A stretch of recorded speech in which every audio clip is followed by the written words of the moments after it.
Hi, this is Beth Pittman, and this is my desk critique number 2, a project update on my project Beating the Test, Test-Taking Strategies. So to give you a little background or context for my project, I'm an American literature teacher at a mid-sized school in Southern Hall County called West Hall High School. We have a highly diverse population, and our school is currently struggling with our CCRPI score. The CCRPI score is what determines whether our school is making what used to be adequate yearly progress on No Child Left Behind. Because our school has a low CCRPI score right now, we are currently on an alert school list, and so raising that score is a big priority for our administration and our school.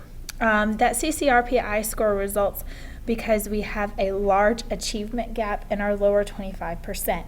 I believe a lot of that has to do with test-taking strategies and tests in general. These test scores unfortunately matter, and half of the problem isn't necessarily that our students don't know the information on the test, but rather they don't know how to effectively take a test. Our school currently uses apps like USA Test Prep to address this problem, but I think that our students need a little bit more assistance in just knowing how to take a test, hence why I am developing this project. I want this project to be something that maybe we can use school-wide to help with this achievement gap. I want it to be something that can supplement instruction that's going on in the classrooms across the school. So it can be used in all content areas, whether it's English or math or science. And I also want it to be something that we can use to help supplement what we're doing for our new Georgia milestone test.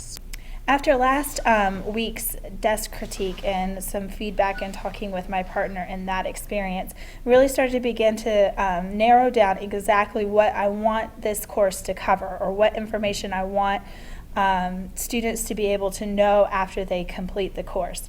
And I landed on these, what I call essential questions or objective questions. I want students to be able to answer, how do I prepare for test day? What about the directions? How do I manage my time on test day?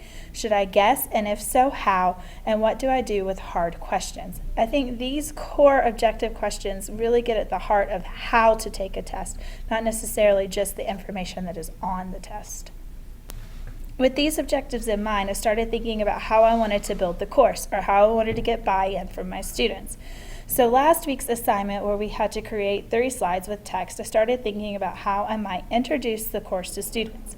I struggle with this type of instruction because I worry about students not being completely engaged or not having buy-in and actually just kind of clicking through the experience. So I wanted to come up with something that they at least could connect with from the beginning, and I think storytelling is really powerful in this sense. So when I started designing my slides, I instantly thought they have to have a setting that they connect to. So I started using images from my school. So my first slide here was the intro slide when they come into the course, and you can see it's our school building, and our successful Steve, the test taker, is on the outside of the building, and when he clicks to enter, he actually goes inside our building at West Hall. I was hoping that this would set the scene for my students and they would be able to connect immediately, because this character is actually going into their school and has connection. This week, as I start to add audio, I'm playing with some tracks from our marching band, some soundtracks from the football games, and things that they have connection to. When successful Steve enters our building, you can notice this is actually the main lobby of my school. We have been really working with the idea of accountability with our students this year, and this accountability banner actually sits across the front of our school. So I used this image and put successful Steve here, and starting to play with the idea of accountability so that they get buy-in from the beginning, that this particular course isn't just about them learning how to take tests, but rather it's learning how we can make our school better.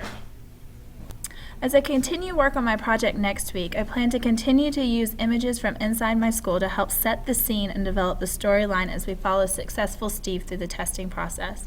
I also plan to use student actors as successful Steve to incorporate live video. I think that actually seeing students that they can connect with from their school will help them gain buy-in even more.